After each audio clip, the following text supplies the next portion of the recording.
আপু আমি moisturiser use করলে ব্রণ আরো বেড়ে যায় কেন? অনেকেই ভাবেন ময়শ্চারাইজার ইউজ করলে ব্রণ হয় বা ব্রণ আরো বেড়ে যায়, কিন্তু আসলে ব্যাপারটা একটু ভিন্ন। সবসময় ময়শ্চারাইজার ব্রণ বাড়ায় না, বরং সঠিক ময়শ্চারাইজার ব্যবহার করলে ব্রণ কমাতেও হেল্প করে। অনেক সময় ভুল ময়শ্চারাইজার ব্যবহার করলে, অর্থাৎ যেটা তেলতেলে বা খুব ভারী হয়ে যায় আপনার স্কিনের তুলনায়, কমেডোজেনিক ময়শ্চারাইজার যা ত্বকের ছিদ্র বা পোর্স বন্ধ করে ফেলে এবং খুব ঘন ঘন বা অতিরিক্ত পরিমাণে ময়শ্চারাইজার ব্যবহার করলে স্কিনে ব্রণ হওয়ার প্রবণতা বেড়ে যায়।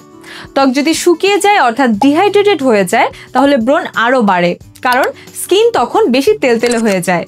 তাই ময়শ্চারাইজার বাদ দেওয়া যাবে না, শুধু আপনার স্কিনের ধরন বুঝে সঠিকটা বেছে নিতে হবে। বিউটি ও স্কিন কেয়ার রিলেটেড আরও টিপস অ্যান্ড ট্রিক্স জানতে ফলো করুন আমাদের ফেসবুক পেজ ইমার্টো স্কিন কেয়ার এবং সাবস্ক্রাইব করুন আমাদের ইউটিউব চ্যানেল।